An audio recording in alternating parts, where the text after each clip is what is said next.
Asumir el reto de predicar el plan de salvación encomendado por nuestro Padre Celestial tiene sus reglas. Su programa, La Iglesia Hoy, nos enseña cuáles son esas reglas, identifica cuál es su contexto en nuestra comunión con Dios, el hogar, la iglesia, la comunidad, las finanzas y nuestra proyección profesional. El magíster Wilmar José Lorca, maestro, conferencista, escritor y pastor, nos muestra a través de las Sagradas Escrituras todos los elementos que contextualizan la Gran Comisión, la cual la iglesia de hoy debe cumplir legítimamente como la Iglesia de Cristo, una iglesia fundamentada en las Sagradas Escrituras, su máxima regla de fe. La Iglesia Hoy, el reto de la Gran Comisión. La Iglesia Hoy es una producción sonora independiente, dirigido al adulto joven y contemporáneo, con contenido educativo. Posee elementos clasificados de lenguaje, salud, sexo y violencia tipo A, que bajo la supervisión de padres, madres y o representantes pueden ser presenciados por niños, niñas y adolescentes. Este programa es desarrollado bajo la dirección y producción ejecutiva de la Fundación Apoyo a la Familia, en la voz del magíster Wilmar José Lorca y la pastora Caridad de Lorca. Sean todos y todas bienvenidos a su programa La Iglesia Hoy, el reto de la Gran Comisión. Estamos desarrollando una serie sobre la obra misionera y estamos ahorita en la segunda parte de la serie, que es la iglesia primitiva, una iglesia misionera. La iglesia primitiva, una iglesia misionera. Y en esta mañana vamos a estar titulando esta enseñanza Fieles en todo tiempo. Fieles en todo tiempo. Les invito a que nos pongamos en pie para leer la palabra del Señor en Hechos capítulo 5 versículo 12, y vamos a leer hasta el 16, aunque la enseñanza se va a prolongar hasta el versículo final, que es el 42. Hechos 5:12, bajo la bendición del Padre, del Hijo y del Espíritu Santo. Y por la mano de los apóstoles se hacían muchas señales y prodigios en el pueblo, y estaban todos unánimes en el pórtico de Salomón. De los demás ninguno se atrevía a juntarse con ellos, mas el pueblo los alababa grandemente. Y los que creían en el Señor aumentaban más gran número, así de hombres como de mujeres, tanto que sacaban los enfermos a las calles y los ponían en camas y lechos, para que al pasar Pedro, a lo menos su sombra cayese sobre alguno de ellos. Y aún en las ciudades vecinas muchos venían a Jerusalén trayendo enfermos y atormentados de espíritus inmundos, y todos eran sanados. Amado Padre, en el nombre de Jesús, queremos darte las gracias por permitirnos leer tu palabra. Te pedimos que tu palabra, que no vuelve a ti vacía, llegue al terreno fértil de cada corazón y produzca en nosotros los frutos que tú deseas que poseamos, Señor. Que tu palabra, Señor, dé fruto en nuestra vida y que nuestra vida sea fructífera a causa de tu palabra. En el nombre de Jesús, amén. Gloria al Señor. Fieles en todo tiempo. Y estamos hablando de esta serie, La Obra Misionera. Y damos gloria al Señor por este abordaje que estamos realizando aquí en Magdaleno, de Escuela para Padres en nuestra comunidad, porque precisamente eso es obra misionera. Es llevar, la obra misionera es llevar la palabra de Dios a cada persona, a cada etnia, a cada cultura, a cada persona, para que todos respondan al llamado de Dios de reconciliar sus vidas con Dios, porque esta humanidad vive de espaldas a Dios, vive de espaldas a la vida que Dios describe en su palabra. Dios quiere reconciliar al mundo consigo, como dice la Biblia en Corintios, dice: como si Dios rogase por medio de nosotros, reconciliados con Dios. Dios rogando por medio de cada uno de los que se presenta en las células predicando la palabra, con cada uno que va a un grupo a llevar la palabra, Dios rogándole a la gente que se reconcilie. ¿Y por qué Dios lo ruega? ¿Porque Dios lo necesita? No, Dios lo ruega por amor a nosotros, porque sabe que seguir de espaldas a Él y su palabra te llevará a condenación eterna. Que Dios nos bendiga y nos guarde. Y estamos viendo en esta serie sobre la obra misionera, específicamente estamos aquí estudiando el libro de los Hechos, viendo que la iglesia primitiva fue una iglesia misionera, aunque tuvo que pasar por un proceso fuerte para asumir el compromiso de la obra misionera. Y vimos que en esta primera parte del capítulo 5, vimos cómo Dios trató con Ananías y Zafira en su condición pecaminosa, tratando de buscar gloria de los hombres. Dios, dice la palabra del Señor, Dios los disciplinó de manera tal que ambos expiraron y murieron como producto de la disciplina del Señor. Y esto nos lleva a la reflexión. Me lleva a la reflexión porque fíjense como dice los versículos 12 y 13. Dice, y por la mano de los apóstoles se hacían muchas señales y prodigios en el pueblo, y estaban todos unánimes en el pórtico de Salomón. De los demás, ninguno se atrevía a juntarse con ellos, mas el pueblo los alababa grandemente, y los que creían en el Señor aumentaban en gran número, así de hombres como de mujeres. Quiero llamar su atención a que Dios está interesado en el crecimiento. Sí, Dios está interesado en que las multitudes crean en Jesús. Sin embargo, Dios no pasó por alto el pecado de Ananías y Zafira. Dios los confrontó, disciplinó, restó a esos dos creyentes. Y fíjense que algunos evitaban juntarse, dice, de los demás evitaban juntarse con los discípulos, dice, de los demás ninguno se atrevía a juntarse con ellos. La gente del pueblo se asustó y dijo, realmente, si uno se va a acercar a esa gente, debe ir con sinceridad. Muchos temían porque sabían que realmente había una presencia de Dios allí y una disciplina de Dios allí. Y entonces, algunos temían, y a pesar de ello, mucha gente creía en el Señor y fueron añadidos a la iglesia. Yo quiero llamar su atención a esto por dos cosas muy importantes. Uno, Dios está interesado en que la iglesia crezca. El crecimiento que da Dios está interesado en que las personas, que las multitudes vengan a Jesús, sí, pero Dios no está interesado en perjudicar la calidad por la cantidad. Y es algo que debemos tomar en cuenta. Dios dijo, no, necesitamos números, y no voy a restar a estos dos, y no voy a eliminar a Ananías y a Zafira, o sencillamente lo voy a hacer de manera secreta, que ninguno se entere, no sea cosa que otros teman y no se quieran acercar. Y a pesar de que sí, a algunos les dio miedo y no se querían acercar a los discípulos porque tenían temor, porque sabían que realmente había una mano de un Dios fuerte allí. Entonces, a pesar de que Dios estaba interesado en la cantidad, Dios no estaba dispuesto a sacrificar la calidad por la cantidad. Y es algo por lo que nosotros, los pastores, los ministros del Señor y la iglesia del Señor debemos estar conscientes. Es decir, no podemos sacrificar la calidad por la cantidad. El que necesita ser disciplinado debe ser disciplinado. El que necesita ser corregido debe ser corregido. El que necesita ser suspendido debe ser suspendido. Si se apartó, si se descarrió, si no, pero debe ser, aunque debe ser corregido en amor y aunque debe ser corregido y disciplinado para restauración, no para destruirlo, aún así hay personas que no aceptan o no admiten la corrección.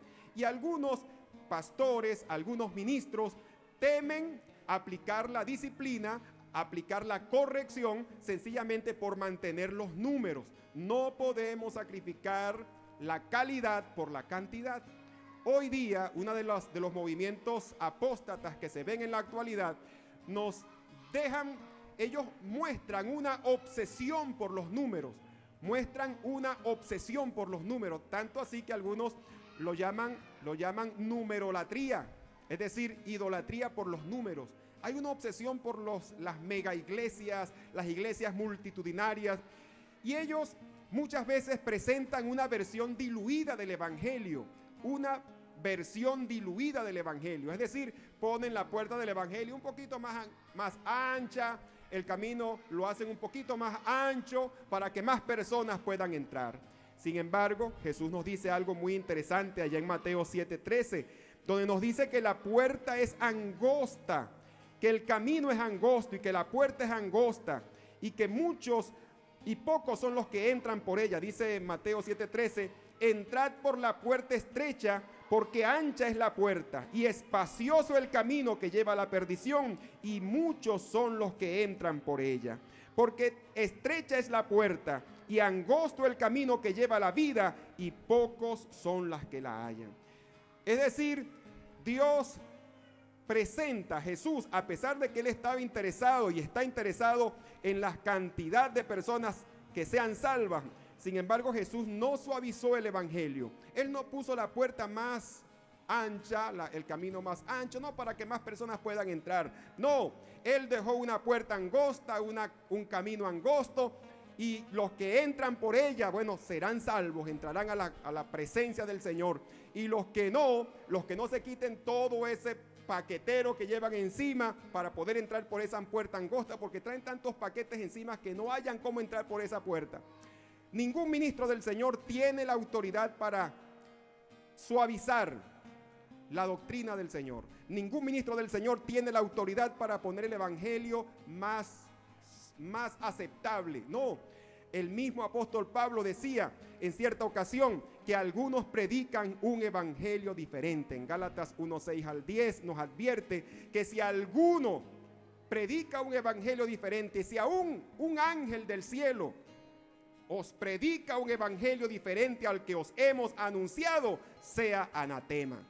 Y dice, ¿busco yo el favor de los hombres o busco el favor de Dios? Porque si aún busco agradar a los hombres, no sería siervo de Cristo. De manera que es importante que entendamos esto. La puerta del evangelio es angosta. Tampoco podemos irnos al otro extremo, que también ocurre.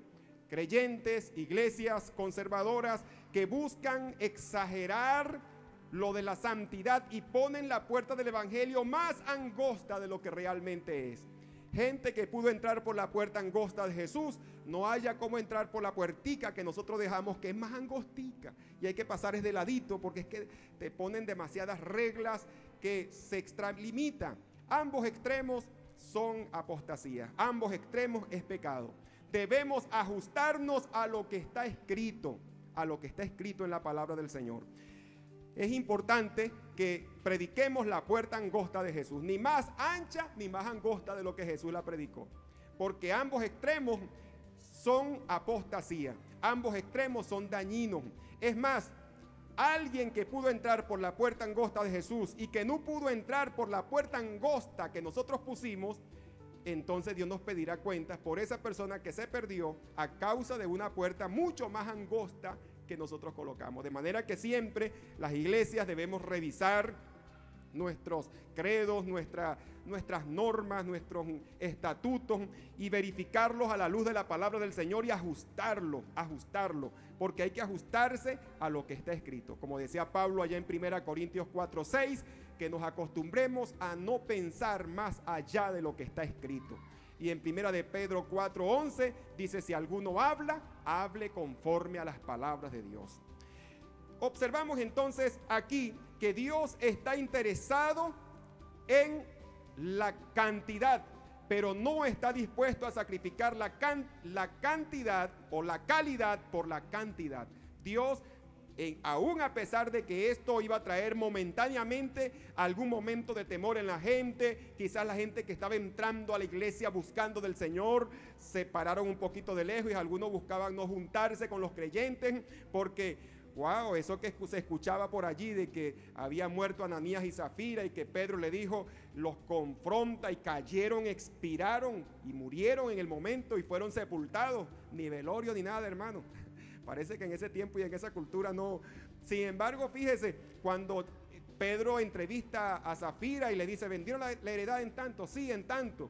Y él le dijo, ¿por qué consististe en tentar al Espíritu del Señor? He aquí, ya vienen a la puerta los jóvenes que acaban de enterrar a tu esposo y te van a enterrar a ti también. Y dicho esto, expiró y murió. Esto se corrió, dice que todos los presentes tuvieron temor y esto corrió por todo el pueblo. Hubo quizás un momento de cierta tensión donde la gente no quiso quizás juntarse. Dice el texto que no se juntaban con los discípulos porque les daba temor. Y es importante que nosotros entendamos esto, de que debemos guardar ese equilibrio. Dios está interesado en la cantidad, pero no está dispuesto a sacrificar la calidad.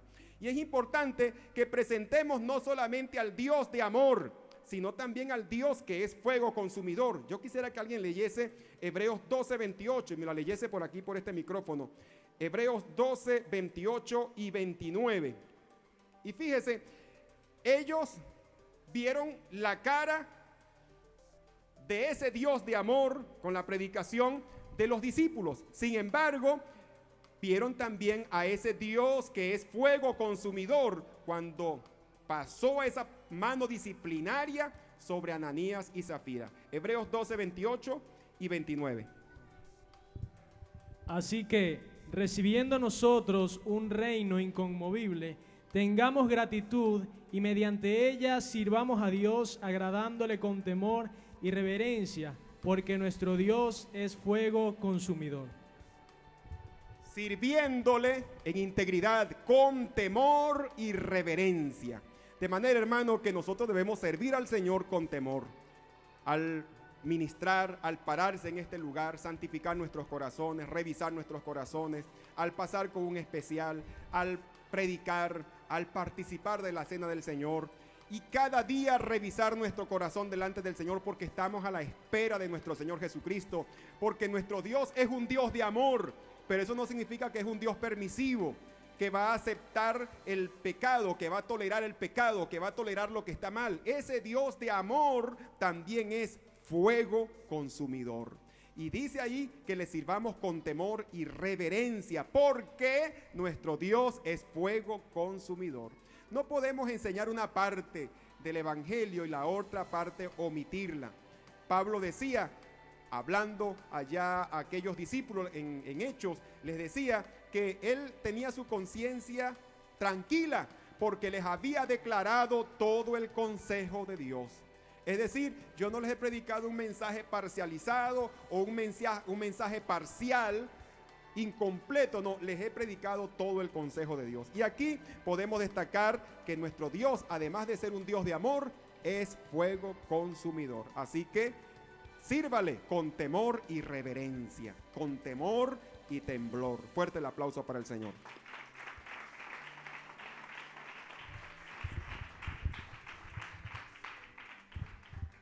Gloria al nombre de Jesús. Podemos observar además, por otra parte, que los discípulos tenían aquí señales y milagros. Este pasaje que acabamos de leer dice que aún el versículo 15 dice, por tanto que sacaban los enfermos a las calles y los ponían en camas y lechos, para que al pasar Pedro, a lo menos su sombra cayese sobre alguno de ellos. Y aún en las ciudades vecinas, muchos venían a Jerusalén, trayendo enfermos y atormentados de espíritus inmundos, y todos eran sanados. Algunos piensan que la época de los milagros ya pasó. Algunas organizaciones cristianas piensan que el tiempo de los milagros era durante esa época donde se estaba formando las escrituras. Pero no, el tiempo de los milagros no ha pasado. El tiempo de las señales y milagros no ha pasado. Dios quiere que prediquemos la palabra con señales y milagros, para que los que no creen por la palabra crean por las señales. Dios quiere predicar juntamente, como era en el caso de los apóstoles, predicando juntamente con ellos. Es decir, que no solamente estaban predicando, sino que se veía a Dios respaldando el mensaje a través de sanidades, a través de milagros. Es importante que nosotros entendamos, hermanos, que estos dones deben ser recuperados en la iglesia del Señor, que nosotros debemos pedir dones espirituales al Señor y debemos preparar nuestros corazones y buscar en oración para que nos sean otorgados dones espirituales. De hecho, el ministrar sanidad, más allá de ser un don, porque sí, la Biblia lo menciona como un don, el don de sanidad, el don de milagro, Dios los presenta ya en Corintios como un don, Corintios 12. Sin embargo, en Marcos 16 dice, estas señales seguirán a los que creen. En mi nombre echarán fuera demonios. Sobre los enfermos pondrán sus manos y sanarán. Es decir, que yo debo preparar mi corazón, salir a servir al Señor y ministrar sanidad. Es decir, orar por las personas, poner mis manos y confiar en que el Señor hará la obra en su vida. Esa investidura la tiene todo cristiano. Esa investidura la tiene todo creyente, de orar por los enfermos. Y si llega el momento de enfrentar a una persona con posesión demoníaca, usted tiene la autoridad de Dios como hijo de Dios de usar el nombre de Jesús para que ese demonio sea expulsado. Es una autoridad que poseemos en el nombre de Jesús. Recuerdo siempre el caso de un pastor que me comentaba, o nos comentaba porque lo dijo públicamente, que él siempre dice, evitaba eso de estar orando por endemoniados. Él dice, hay gente que apenas escucha de un endemoniado y quieren ir a orar, a ministrarle. Y hay algunos hasta que empiezan a decirle, ¿y cuál es tu nombre? ¿Y cómo te llamas? ¿Y cuántos son? ¿Y cuál es tu correo? ¿Cuál es tu email? Y oye, ¿será que quieren mantener, lo va a echar fuera, pero quiere mantener contacto con él? Él dice, hay gente que como que le disfruta eso. Él dice, yo no. Yo cuando escucho que hay endemoniados, oro para que ojalá que no me vengan a buscar a mí, decía él. Y estaba predicando por allá por San Fernando y se oyó por allá que en algún sitio, por ahí en una casa había un endemoniado. Fueron a la casa del pastor y el pastor dijo, tenemos un pastor visitante. Y fueron a la casa del pastor visitante, el hermano que estaba predicando por allá. Y cuando le dijeron, hermano, que hay un endemoniado, dijo, bueno, ni modo, estoy el pastor visitante, no puedo decirle que no. Y yo dije, bueno, yo iba con el corazón chiquitico, porque yo decía, ay Señor, respáldame, Padre, orando. Y dice que cuando llegó al sitio, el hombre endemoniado era una persona corpulenta, y estaban como 3 personas tratando de sujetarlo, de someterlo, y en el momento que él llega, se le soltó, y arrancó ese hombre a correr en dirección al pastor. Él dice que el corazón se le hizo agua, porque vio a ese hombre corpulento corriendo enérgicamente hacia él. Y él le dice, yo ni siquiera tengo conocimiento de artes marciales, de llave, de nada, para meterle una llave y sujetarlo ahí, aunque sea en el nombre. Y en el momento que él lo ve, en el nombre de Jesús, le dijo, porque él dice que en el momento sintió ese fuego en el corazón y en medio de su miedo, usó el nombre de Jesús y dice que vio cuando ese hombre corpulento cayó al suelo, como que lo habían aplastado con una mano hacia el suelo así, ¡blum!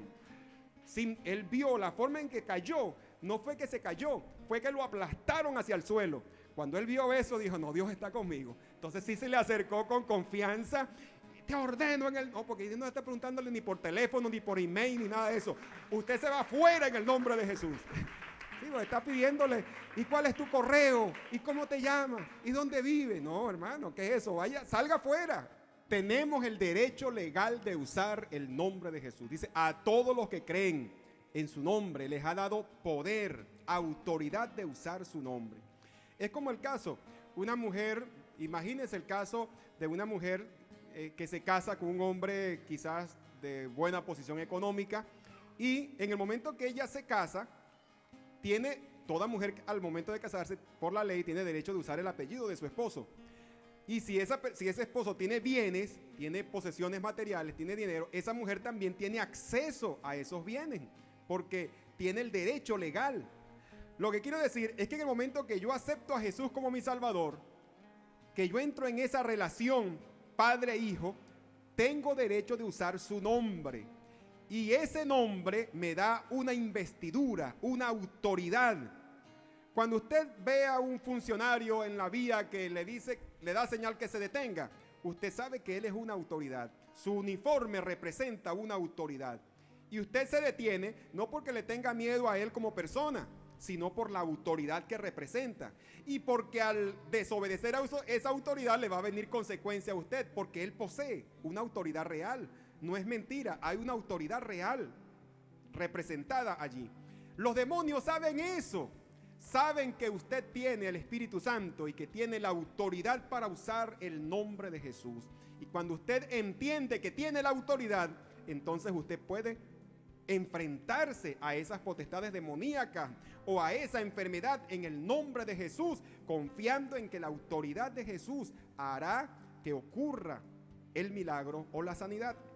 Entonces, nos cuenta por allá, aquí mismo en el libro de los Hechos, más adelante en otro pasaje más adelante, eso lo vamos a encontrar en esta serie, el caso de unos que estaban reprendiendo demonios, que escuchaban que los discípulos reprendían demonios, y estos 7 fueron a reprender un demonio. Eran 7 personas, 7 hombres, fueron a reprender un demonio y reprendieron así: en el nombre de Jesús, el que Pablo predica. Oraron. Los demonios, nada más que con escucharlos hablar así, se dieron cuenta que estaban usando ilegalmente ese nombre. Nada más que, hermano, por favor, que usted va a decir: en el nombre de Jesús, el que predica el hermano Lorca. Por favor, usted predica en el nombre de Jesús al que usted está sometido, bajo cuyo señorío usted está sometido. No está dependiendo de otro. Es una relación que usted tiene con Jesús. No es por la relación que tenga con el pastor o con algún ministro, no. Es una relación personal que usted tiene con Jesús y una autoridad que Él directamente le confiere. Estos hombres oraron en el nombre de Jesús, el que Pablo predica. Los demonios, nada más que de escucharlos, se dieron cuenta: no, estos son unos impostores. Y le dijeron: Pablo, a Jesús conocemos y Pablo sabemos quién es. ¿Y ustedes quiénes son?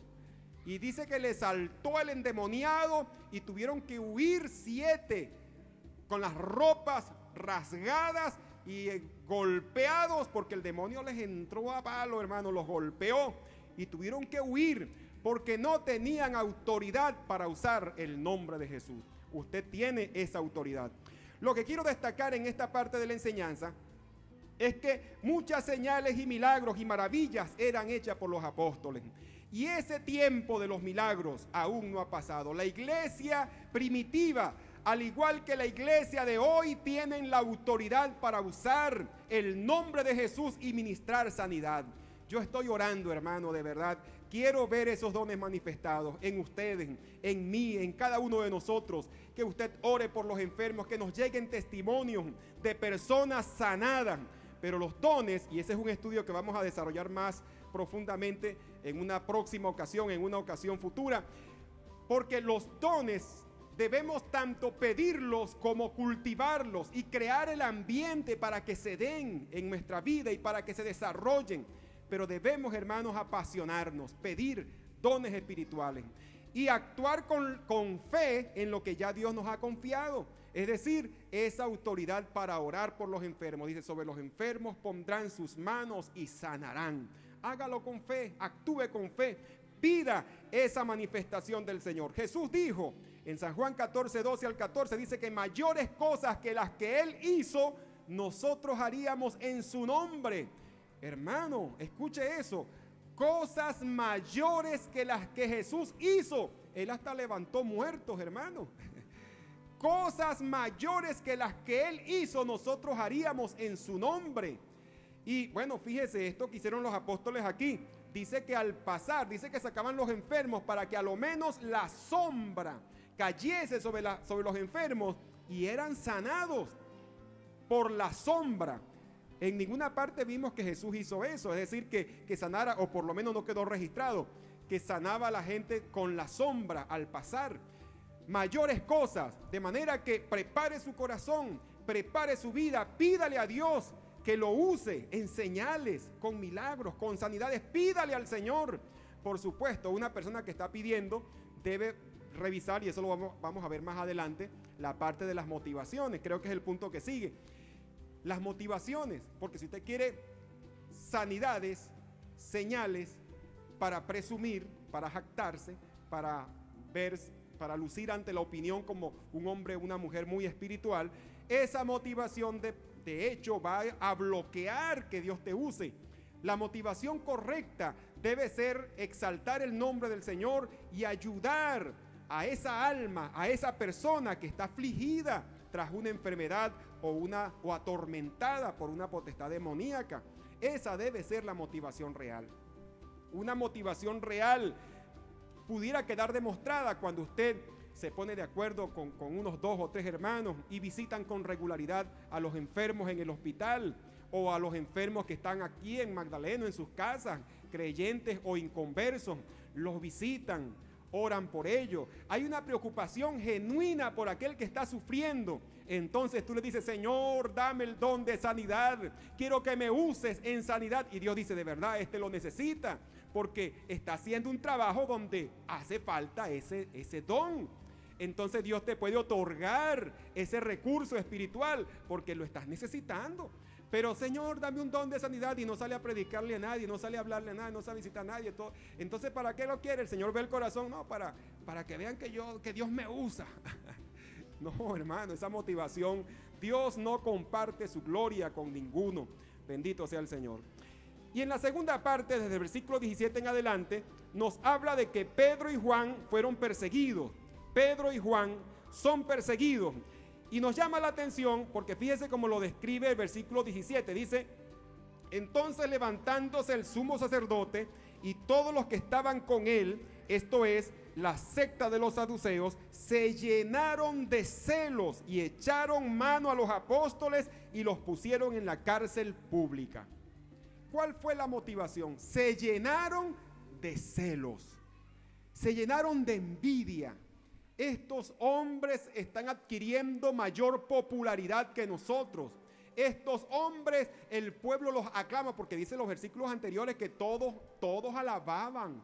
A pesar de que muchos no se querían acercar a los apóstoles, a los discípulos del Señor, pero todo el pueblo los alababa grandemente. Decía, wow, esta gente, realmente el Señor Jehová está con ellos.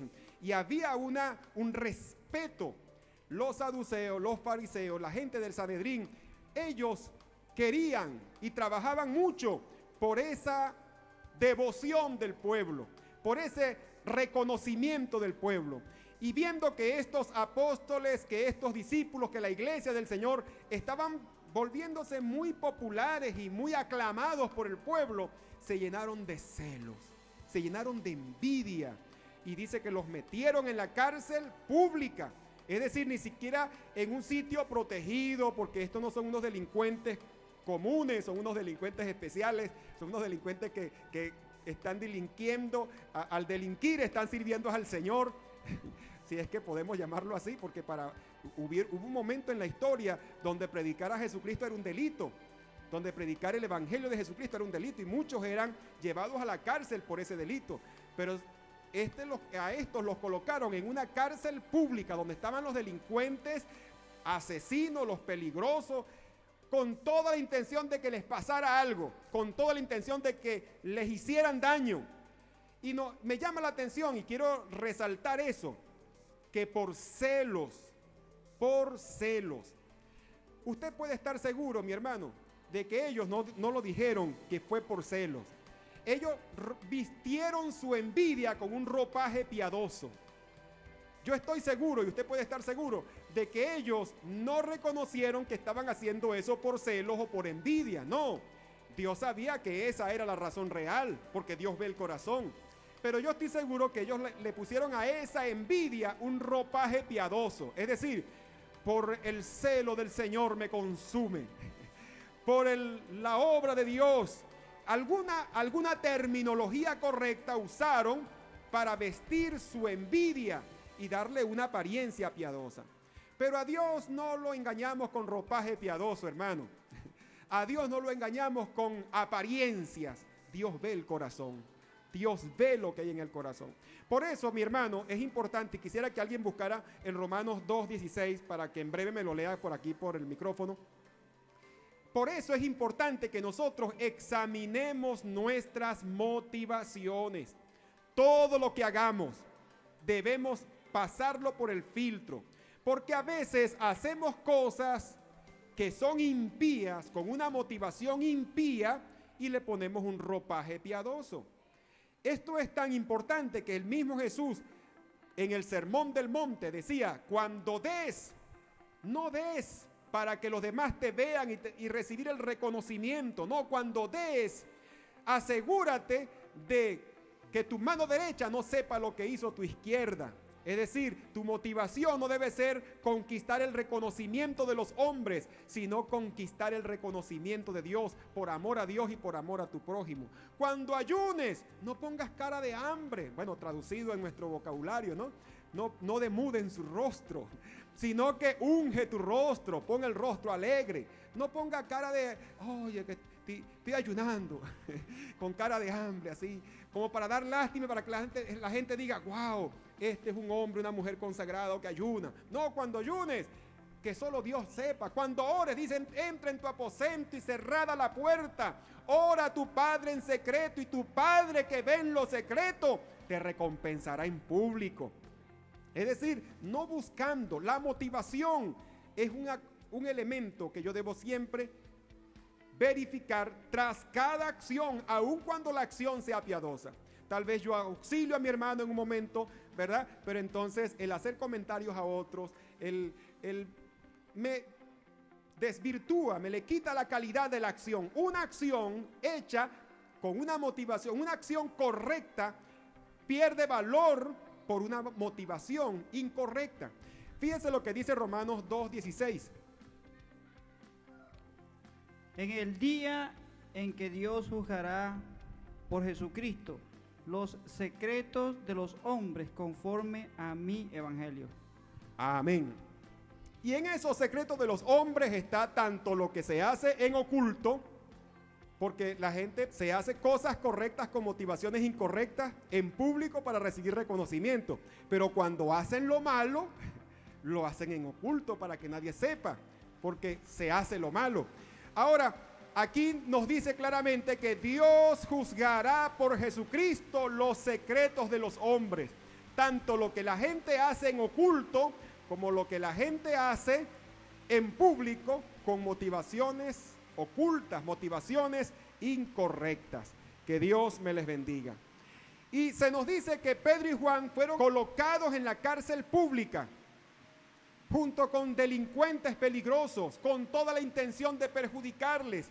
Pero nos dice que un ángel del Señor, porque Dios, mi hermano, siempre tiene formas de librar a sus hijos. Dios siempre tiene formas de protegernos.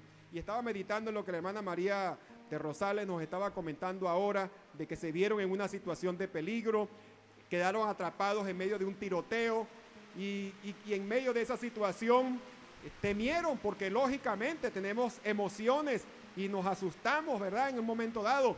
Pero ella sintió, y mis hermanos sintieron, que el Señor, que el ángel del Señor estaba con ellos allí. La palabra del Señor lo dice así. Además de que Él prometió estar con nosotros todos los días hasta el fin, nos dice en Hebreos 1:14, nos dice que los ángeles han sido enviados como ministradores en favor de los creyentes, de los que están sirviendo a los propósitos de Dios. Dios los ha enviado como ángeles ministradores, de manera que sí hay ángeles de Dios encargados en protegernos. Muchas veces nosotros no estamos conscientes de esa realidad espiritual, y quizás recuerde aquella ocasión donde llegaron aquel ejército y que rodearon, creo que fue a Eliseo, si bien recuerdo, y resulta, no recuerdo bien, creo que fue Eliseo, y su siervo Giesi estaba asustado porque veía aquel ejército que los tenía rodeado. ¿Y qué hizo el profeta de Dios? Bueno, oró: Señor, abre sus ojos. Y cuando se abrieron sus ojos espirituales, vio un ejército de ángeles alrededor y dijo: wow, no, aquí estamos guapos y apoyados. Él pudo ver ese respaldo de Dios, esa presencia de Dios. Nosotros debemos estar conscientes de esa presencia de Dios y ese respaldo angelical en favor de los creyentes, de manera que podamos estar confiados en el Señor. Y nos dice aquí que un ángel del Señor, dice aquí versículo 19, mas un ángel del Señor, abriendo de noche las puertas de la cárcel y sacándolos, dijo: id y puestos en pie en el templo, anunciad al pueblo todas las palabras de esta vida. Gloria al Señor. Los mandó: mire, los voy a sacar de la cárcel y váyanse a predicar, vayan a hacer exactamente por aquello por lo que los metieron aquí en prisión. Y habiendo oído esto, entraron de mañana en el templo y enseñaban. De manera que Dios usó sus ángeles, su ángel, para llevarlos, para sacarlos de prisión, sacarlos del peligro y llevarlos al sitio donde pudieran seguir trabajando para el Señor. Cuando los mandaron a sacar de la cárcel para traerlos al juicio, descubren que no están en prisión, y en medio de esa confusión, ¿qué pasó? ¿Cómo se desaparecieron? Están los guardias al frente del calabozo, están los candados puestos. ¿Cómo se desaparecen estos hombres? Y se decían, ¿en qué irá a parar esto? Hermano, estaban viendo la mano del Señor y aún así se negaban a identificar la mano de Dios en todas esas señales, en todo ese respaldo divino. Y en medio de aquello, bueno, alguien dijo, mira, aquellos que están buscándoles están allá en el templo predicando. Y los fueron a buscar para traerlos nuevamente al Sanedrín. Y es interesante observar de que dice la palabra que los trajeron sin violencia, o sea, los trajeron respetuosamente por temor a que el pueblo no los fuera a apedrear, porque el pueblo los tenía a ellos como hombres de Dios, o sea, a los discípulos del Señor. Y entonces si los traían a empujones como un delincuente, es posible que el pueblo se exaltara, se molestara y entonces procediera pues en defensa. Dice que por temor al pueblo, no porque le faltaba ganas de traerlos a empujones, sino por temor al pueblo, no lo hicieron. Y cuando los trajeron, los confrontan. Y aquí hay algo muy importante, porque fíjese, versículo 24, dice, cuando oyeron estas palabras, el sumo sacerdote y el jefe de la guardia del templo y los principales sacerdotes dudaban en qué vendría a parar todo aquello. Pero viniendo uno, les dio esta noticia: he aquí los varones que pusiste en la cárcel están en el templo y enseñan al pueblo. Entonces fue el jefe de la guardia con los alguaciles y los trajo sin violencia porque temían ser apedreados por el pueblo. Y cuando los trajeron, los presentaron en el concilio y el sumo sacerdote les preguntó diciendo, ¿no os mandamos estrictamente que no enseñaseis en ese nombre? Y ahora habéis llenado, escuche esto, habéis llenado a toda Jerusalén de vuestra doctrina. Gloria al Señor. Ojalá que nosotros llenemos a todo Magdaleno de la doctrina de Jesucristo. Y queréis echar sobre nosotros la sangre de ese hombre. Respondiendo Pedro y los apóstoles dijeron, es necesario obedecer a Dios antes que a los hombres. Y quiero detenerme allí, porque fíjese la respuesta de Pedro. Ellos los confrontan, les prohibieron predicar en el nombre de Jesús. Y en medio de esa prohibición, ellos dan una respuesta. Pedro y los apóstoles dice, es necesario obedecer a Dios antes que a los hombres. Y yo quiero llamar su atención porque nosotros como cristianos somos llamados a sujetarnos a las autoridades que Dios ha delegado. El Sanedrín, esas personas eran autoridades espirituales para ellos en cuanto a su condición de judíos, para los israelitas. Ahora, los cristianos somos llamados a respetar las autoridades y tenemos que comprender que a nivel civil tenemos autoridades. Desde el presidente de la República hasta el policía raso representa una autoridad civil y como tal se les debe respeto y se les debe en general sujeción, respeto, obedecer pues las instrucciones que nos den en un momento determinado.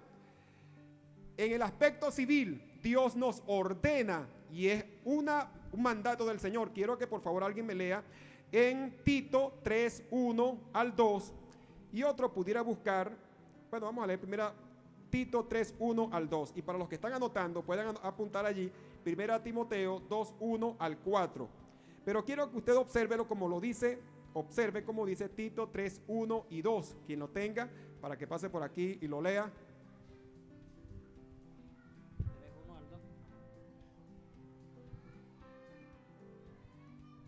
Dice así, recuérdales que se sujeten a los gobernantes y autoridades que obedezcan, que estén dispuestos a toda buena obra, que a nadie difamen, que no sean pendecieros, sino amables, mostrando toda mansedumbre para con todos los hombres.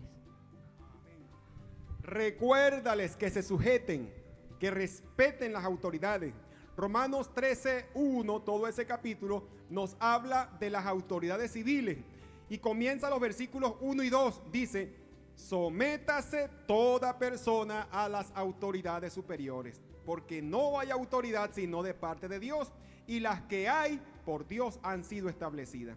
De manera que hay autoridades delegadas. A nivel civil tenemos a los a las diferentes autoridades civiles, pues para ejercer esa autoridad. Dice la Biblia, no en vano lleva la espada, en ese tiempo era espada, ahorita es armamento o es el garrote, según el caso, no en vano lleva la espada, como quien dice, no, por no dejar no lo lleva, si usted lo busca le van a dar, y si lo busca y se lo merece, lo va a tener que aguantarlo, porque no en vano la lleva, y eso está establecido en la palabra del Señor. Hay autoridad de Dios a nivel civil. Hay autoridad de Dios a nivel de la familia, el esposo como autoridad de la esposa, autoridad del hogar, los padres como autoridad sobre los hijos. Hay autoridad en la iglesia. Dios dice allá en Hebreos 13:17, entre muchos otros pasajes, dice que nos sujetemos a nuestros pastores. Dios ha establecido autoridades. Pero ¿qué ocurre cuando una autoridad legalmente establecida me pide hacer algo que va en contra de lo que la palabra del Señor dice? Ahí está el punto. Y es la situación en la que se veían Pedro y los apóstoles. Una autoridad establecida legalmente les estaba exigiendo hacer algo que iba en contra de lo que Dios esperaba de ellos. Ellos habían recibido directamente de parte de Jesús la gran comisión: ir y predicar este evangelio a toda criatura. Ellos habían recibido de los labios del mismo Jesús la orden de predicar. Estas autoridades les estaban diciendo: les ordenamos no hablar más en el nombre de Jesús, les ordenamos no seguir predicando a Jesús. Y ellos le dijeron: es necesario obedecer a Dios antes que a los hombres. Y aquí hay una situación muy delicada, porque yo no puedo alegremente ni a la ligera desentenderme de las autoridades que Dios ha delegado sobre mí. No es algo que yo puedo hacer a la ligera. La orden bíblica es sujetarme a las autoridades que Dios ha establecido. Esa es la orden bíblica y es lo que yo debo darle prioridad. Primero, debo entender que el que se opone a la autoridad, a lo establecido de Dios, por Dios, resiste, y el que resiste acarrea condenación, es decir, se mete bajo el juicio de Dios, porque es una autoridad que Dios delegó y es legal sobre nosotros. Ahora, cuando esa autoridad, sea a nivel civil, sea a nivel familiar o sea a nivel eclesiástico, el pastor establece algo que va en contra de lo que la palabra del Señor me dice, debo agotar, por supuesto, el verificar y el dialogar con la persona y establecer claramente esa posición. Y una vez que queda claro que su orden y su lineamiento va en contra de lo establecido en la Biblia, entonces sí, usted tiene la libertad de decir: es necesario obedecer a Dios antes que a los hombres. Porque la autoridad que cualquier hombre pueda tener sobre usted a nivel civil, familiar o espiritual, depende realmente, su validez depende de la autoridad directa que es Dios. Y si lo que ellos están exigiendo está en contra de lo que la palabra del Señor, imagínense que un niño le dice a su madre: vaya a comprarme estos cigarrillos. O una persona le dice, un jefe le dice: vaya a comprarme este aguardiente. Hay situaciones donde tú tienes que negarte y pintar tu raya. Bueno, hasta aquí llego yo. Yo no puedo hacer algo con lo que yo sé que la palabra de Dios, no tengo el aval de la palabra de Dios, y que mi conciencia me establece que yo no puedo pasar más allá de este límite. Entonces, es en esos puntos muy centrales donde el Señor nos dice: es necesario obedecer a Dios antes que a los hombres. Pero como dije, no es algo que debemos hacer a la ligera, es algo que debemos verificar bien si realmente hay una contradicción entre lo que se nos está pidiendo y la autoridad directa, y lo que la autoridad directa establece. Como cristianos nos debemos a la constitución de nuestro país y debemos respetar las leyes de nuestro país. Como cristianos debemos respetar las leyes de Dios, y las leyes de Dios nos ordenan sujetarnos a las leyes de nuestro país. Y como dije, el mismo apóstol Pablo, pues vemos una situación donde él estaba también frente a unas autoridades, el sumo sacerdote, y estaban frente a esas autoridades que lo estaban juzgando. Eso está en Hechos 23.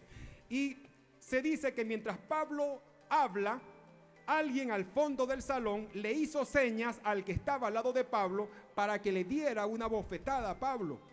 Pablo se dio cuenta que le dio la bofetada porque el hombrecito que estaba allá al fondo del salón le hizo señas. Y entonces Pablo no se descarga su molestia con este, sino que le dice: Dios te golpeará a ti también, pared blanqueada. Así le dijo: Dios te golpeará a ti también, pared blanqueada. Es una palabra fuerte. Pared blanqueada significa un sepulcro que está lleno de putrefacción y que está pintado de blanquito, que se ve bonito por fuera, pero hay una putrefacción por dentro. Le dijo una tremenda cosa a ese señor que le mandó a dar una bofetada. Decía que le dieron duro. Cuando la gente que estaba allí se escuchó el murmullo y dijeron: al sumo sacerdote de Dios maldice. El hombrecito que mandó a golpearlo era el sumo sacerdote, una autoridad espiritual en Israel. Y cuando le dicen: al sumo sacerdote de Dios maldices, él recoge sus palabras y pide disculpas. Dice: no sabía, hermanos, que era el sumo sacerdote, porque escrito está: no maldecirás a un príncipe de tu pueblo. Aleluya al Señor. Es decir, si Pablo hubiese sabido que ese hombre que lo mandó bofetear era el sumo sacerdote, se aguanta su bofetada de buena gana, porque había una autoridad allí. Quiero que entienda que Dios establece las autoridades y Dios exige que respetemos y nos sujetemos a las autoridades.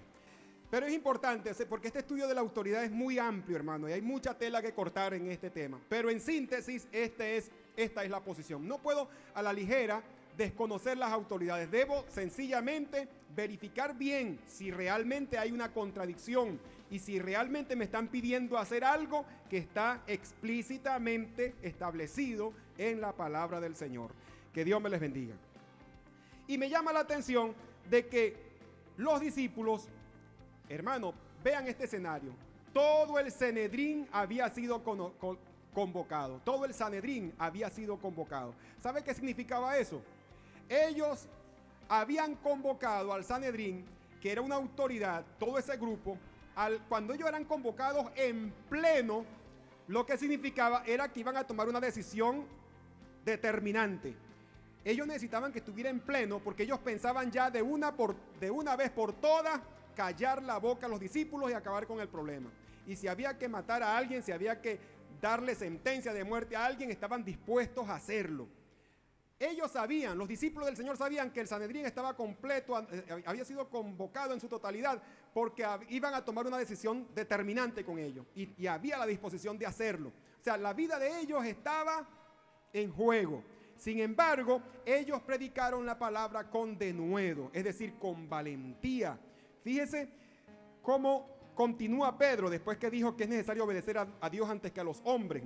Dice: el Dios de nuestros padres levantó a Jesús, a quien vosotros matasteis, y colgándole en un madero. A este Dios ha exaltado con su diestra por príncipe y salvador, para dar a Israel arrepentimiento y perdón de pecados. Y nosotros somos testigos suyos de estas cosas, y también el Espíritu, el cual ha dado Dios a los que lo obedecen. Ellos, oyendo esto, se enfurecían y querían matarlos. Me llama la atención, es que los discípulos, viendo que había un peligro de muerte inminente, había una posible sentencia en contra de ellos, a ellos no les tembló el pulso, hermano. Si tú sabes que la persona que está frente a ti tiene el poder de tomar una decisión que puede inclusive llevarte a la muerte, yo no sé, yo pienso que el tono de voz y las palabras, uno más respetuoso.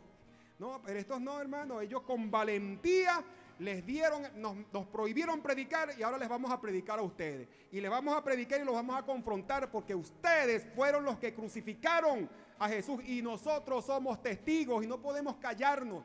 Hermano, con valentía predicaron ese mensaje. Y esto nos debe llamar a reflexión a nosotros, que debemos también predicar con valentía, no acobardarnos, con valentía, con determinación. El denuedo, esa valentía nos la da el Espíritu Santo. Pidámosle al Señor esa confianza, que frente a quien sea y en la circunstancia que sea, no dudemos de predicar a Jesús a toda criatura. Fuerte el aplauso para el Señor.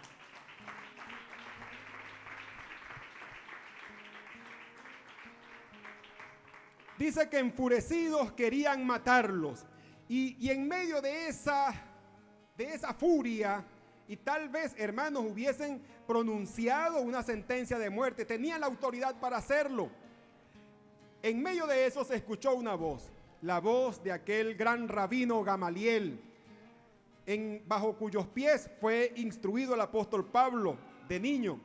Y fíjese el consejo que Gamaliel les dice a aquellas personas. Desde el versículo 35, Gamaliel les dijo, él les pidió que sacaran fuera a los discípulos del Señor, y luego en privado les dijo, versículo 35, y luego dijo: varones israelitas, mirad por vosotros lo que vais a hacer respecto a estos hombres. Porque antes de estos días se levantó Teudas diciendo que era alguien. A este se unió un gran número, como de 400 hombres. Pero él fue muerto y todos los que le obedecían fueron dispersados y reducidos a nada. Después de este se levantó Judas el Galileo en los días del censo y llevó en pos de sí a mucho pueblo. Pereció también él y todos los que le obedecían fueron dispersados. Y ahora os digo, apartaos de estos hombres y dejadlos, porque si este consejo es la obra, o esta obra es de los hombres, se desvanecerá. Mas si es de Dios, no la podréis destruir. No seáis tal vez hallados luchando contra Dios.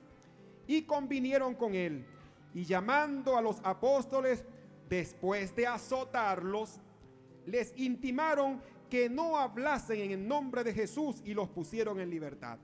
Ellos estaban a punto de tomar una decisión. De hecho, ya había una predisposición. Cuando ellos convocan al Sanedrín en su totalidad para juzgarlos a ellos, ya había una predisposición entre manos de acabar con el problema de una vez. Pensaban acabar con el problema de una vez. Los discípulos, a pesar de eso, con energía, con valentía, les hablaron. Y ellos se enfurecieron, dijeron, ya había el estado de ánimo en el momento para tomar esa resolución. En medio de eso se escucha la voz de Gamaliel, donde los llama a la cordura, donde le dice: miren, si esta obra es de los hombres, va a perecer, se va a caer. Si esta obra es de Dios, no lo va a parar nadie. No sea que ustedes estén luchando contra Dios. Apártense de estos hombres y déjenlos actuar. Y veremos qué ocurre.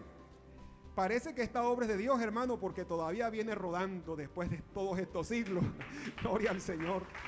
Gloria al nombre de Jesús. Y fíjese, esta palabra que los invitó a la cordura hizo que se bajaran, se aplacaran los ánimos. Gracias a Dios por esa autoridad espiritual. Y que ese hombre de Dios percibió en su corazón que realmente no era prudente. Dios ministró a través de ese hombre en ese momento y calmó los ánimos y estuvieron de acuerdo con él. Sin embargo, los azotaron, los llamaron. No fue que le dijeron: mire, muchachos, hemos decidido. No le vamos a dar ni a creer por un momento de que les vamos a permitir. No, mantuvieron su posición delante de los discípulos del Señor y le dijeron: mire, no prediquen más en el nombre de Jesús. Y como castigo los azotaron. Y me llama la atención de que ellos no salieron todos tristes por los látigos que le dieron. No, fíjense cómo salieron ellos. Salieron gozosos, dice el versículo 41. Y ellos salieron de la presencia del concilio gozosos de haber sido tenidos por dignos de padecer afrenta por el nombre de Jesús. Aleluya, por su nombre. Es decir, ellos sintieron que había un privilegio de haber sufrido afrenta, látigo por el Señor. ¿Cuánto hemos sufrido nosotros por el Señor? Quizás muy poco, quizás un desprecio, quizás que nos zumben una puerta para no escuchar nuestro mensaje, quizás un desprecio porque somos cristianos, cosas menores. A mí todavía, gracias al Señor, y espero que no me ocurra, pero ellos se sintieron gozosos de ser latigueados por el nombre de Jesús. Pablo decía por allá en una de sus epístolas, dice: llevo en mi cuerpo las marcas del Señor Jesús. Es decir, él veía los látigos con vara que dejaban cicatrices en el cuerpo, cicatrices imborrables, esas marcas él las veía como trofeo. Él decía, llevo en mi cuerpo, nadie me sea tropiezo, porque llevo en mi cuerpo las marcas del Señor Jesús. Llevo en mi cuerpo los trofeos de mi servicio al Señor. Aleluya al Señor. Hermano, de verdad que nos quedamos chiquiticos. Cuando no, yo no fui más a la iglesia porque no me saludaron o porque me vieron. Nos quedamos chiquiticos cuando por pequeñeces, hermano. ¿Quién nos separará del amor de Cristo? Nada, ni tribulación, ni hambre, ni pestilencia, ni lo alto, ni lo pequeño, ni ninguna cosa creada nos podrá separar del amor de Dios que es en Cristo Jesús. Bendito sea el nombre del Señor. Los discípulos habían entendido aquellas palabras que Jesús les predicó en el Sermón del Monte, Mateo 5:11, donde dice claramente que si fuésemos perseguidos y afrentados por Él, dice que que nos sintiéramos gozosos por esa experiencia. Mateo 5:11, voy a buscarlo para leérselo rápidamente aquí. Mateo 5:11 y 12. Dice, bienaventurados sois cuando por mi causa os vituperen y os persigan y digan toda clase de mal contra vosotros mintiendo. Gozaos y alegraos porque vuestro galardón es grande en los cielos. Bendito sea el Señor. Y es importante, hermanos, y ya casi cerrando este pasaje, quiero llamar su atención al versículo 42. Recuerde que el título de esta enseñanza es Fieles en todo tiempo. Fieles en todo tiempo. Fíjese lo que dice el versículo 42. Y todos los días en el templo y por las casas no cesaban de enseñar y predicar a Jesús. La gente del Sanedrín estuvo a punto de matarlos. Los azotaron y les prohibieron hablar en el nombre de Jesús. A pesar de que ellos no sabían lo que habían hablado por allá en secreto, no sabían lo que Gamaliel les había dicho, ellos no lo sabían, entonces supo después, por revelación de Dios, aparece registrado en las Sagradas Escrituras, pero en el momento ellos no sabían eso que hablaron ellos allá en privado. Y a pesar de que los latiguearon y salieron gozosos de haber sido tenidos por dignos de padecer afrenta por el nombre de Jesús, dice en el versículo 42, y todos los días en el templo y por las casas no cesaban, no paraban de enseñar y predicar a Jesucristo. ¿Qué hicieron ellos en el momento de la bonanza, en el momento que se acabó la persecución, en el momento que ya no había ese acoso de parte de ellos? Se mantuvieron fieles. En medio de la persecución se mantuvieron fieles en predicar a Jesús. Y en medio de la bonanza se mantuvieron fieles predicando a Jesús. Predicando, dice que estaban en el templo y por las casas. Algo así como lo que estamos haciendo nosotros. En el templo nos reunimos para orar, para instruirnos, para capacitarnos, y por las casas vamos anunciando la palabra del Señor en los hogares, en el templo y por las casas. Pero ellos no cesaban, no paraban de hacer este trabajo.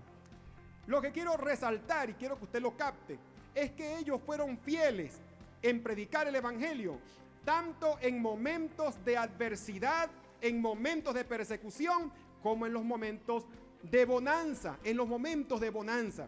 Muchas veces, hermano, hay gente que le es fiel a Dios. Hay gente que en momentos de la adversidad, hay gente que le son fiel, y cuando llega la bonanza, se aflojan. También los hay que en el momento de la bonanza son fieles, y en el momento de la adversidad se retiran. Usted y yo debemos ser fieles a Dios en todo tiempo. Si hay adversidad, debemos serle fiel al Señor en predicar el evangelio y de llevar este mensaje a toda criatura. Si hay bonanza, debemos ser fieles a Dios en predicar esta palabra y serle fieles al Señor. No podemos servir al Señor condicionalmente. Señor, te serviré si. No, no condicionalmente. Te serviré a pesar de. Independientemente de lo que ocurra, mi compromiso es seguirte y servirte. Si alguno quiere venir en pos de mí, niéguese a sí mismo, tome su cruz cada día y sígame. Nos ponemos en pie y damos gracias al Señor por esta enseñanza, pidiéndole a Dios que nos ayude a ser oidores y hacedores de la palabra del Señor. Que Dios nos ayude, como dice 1 Corintios 15:58. Así que, hermanos amados, estad firmes y constantes, creciendo en la obra del Señor siempre, sabiendo que vuestro trabajo en el Señor no es en vano.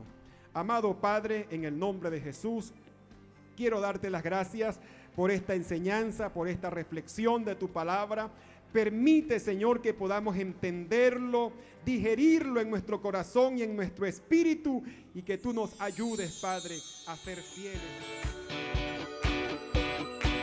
Hemos llegado al final de su programa, La Iglesia Hoy, el reto de la Gran Comisión.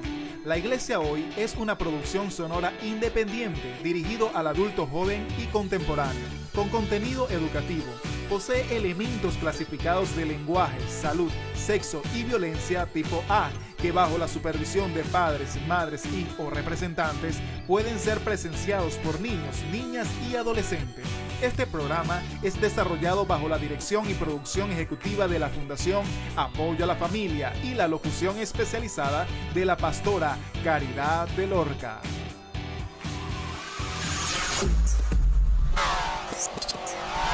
La Iglesia Hoy está disponible para ti a través de nuestra página web www.fundacionapoyoalafamilia.com.be. También puedes tener contacto con nosotros a través de Facebook y Twitter, @La Iglesia Hoy, nuestro canal en YouTube, Wilmar J. Lorca Channel, donde podrás disfrutar del programa La Iglesia Hoy en su versión corta y su versión larga. Además, puedes contactarnos a través del 58412-8888-911. Si deseas obtener información acerca de nuestro programa, escríbenos a nuestro correo electrónico laiglesiahoy@gmail.com. Muchas gracias por escuchar La Iglesia Hoy, el reto de la Gran Comisión.